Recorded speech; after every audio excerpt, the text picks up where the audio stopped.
Let's unpack this then. We're doing a deep dive today into something called the Children's Future Act.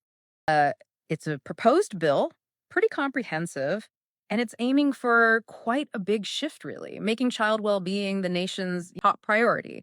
Our sources cover the science behind it, what things look like for kids in the US right now, and how we stack up globally.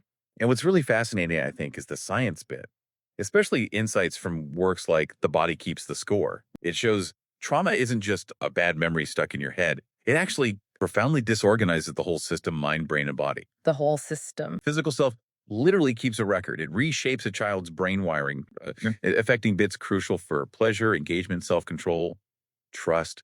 The more primitive parts of the brain, they can get stuck in survival mode. Stuck. So, this brings up a big question for you listening. If trauma is so physical, maybe even pre-verbal research suggests experiences in the first, say, 8 weeks or 4 years shape so much later on how effective can our usual talk therapies be on their own? That's a really key question. It shifts things, doesn't it? If trauma physically changes the brain like that, then maybe talk therapy alone is missing something vital. And Mhm. understanding that helps grasp just how widespread this is. Mm. Data we looked at indicates something like 3 out of every 4 US students have had one or more adverse childhood experiences. Yeah, ACEs, they're called. 3 and 4. It's not just a few kids here and there. It's really a systemic public health crisis, you could say. And it's not spread evenly either. For instance, American Indian Alaska Native students, multiracial students, LGBTQ plus, they report significantly higher rates. Points to some deep systemic inequities, right? Exactly. And that's what this proposed bill tries to tackle with a really holistic approach. It mandates universal, equitable physical health care, starting from prenatal care right through age. It's 26. Wow. And it directly targets those disparities where it's shocking. Black infant mortality rates in the US are worse than in 62 other countries. 62. That's staggering. It is. Beyond just physical health, it pushes for nurturing mental and emotional well-being too, mandating trauma-informed services that prioritize these body-oriented therapies, things like yoga, neurofeedback, EMDR. Things that work directly with the body's response. Precisely. Integrated right into primary care, into schools. And it doesn't stop there. It also looks at fostering spiritual resilience, community connection, recognizing spirituality as a developmental asset, supporting things like group dancing or sports, communal healing activities. Right, the community aspect. So we've got the science, the scale of the issue, and what this bill proposes.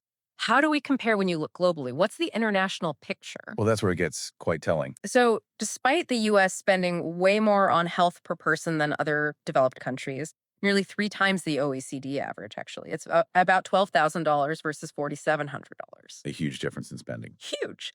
But we consistently get, poorer outcomes for our children. Our infant mortality rate, we rank 33rd out of 38 OECD countries. Pretty dismal. Hmm. And get this, we're the only high-income country without a national paid parental leave policy. The only one. While other nations offer over a year of paid leave sometimes, think about what that means for early bonding, for parents' stress levels. And then there's early childhood education. We lag way behind there, too. We put in about $500 a year for a toddler's care. Compare that to an average of $14,000 in other wealthy countries. 14,000 versus 500. So this deep dive, it's really about understanding the argument for reorienting our national policy, making it child first, seeing it as a strategic investment, really, in our collective future. So wrapping this up, what does this all mean for you? We've sort of illuminated how this Children's Future Act suggests a pretty massive shift from acknowledging the body remembers trauma to trying to align U.S. policies more with global leaders who are actually getting better results. Right.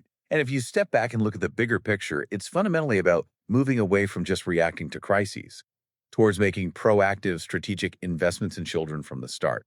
Proactive. And there's a strong economic case, too. For example, studies estimate every dollar put into a school nursing program generates something like $2.20 in societal gains down the road. Because you're preventing bigger problems later. Exactly. Early intervention saves much more costly health, social, and economic issues later on. So maybe the final question for you to think about is this. What's the real long-term cost to the country if we don't prioritize children's holistic well-being? And flip side, what kind of future could we actually unlock if we did make them our #1 national concern?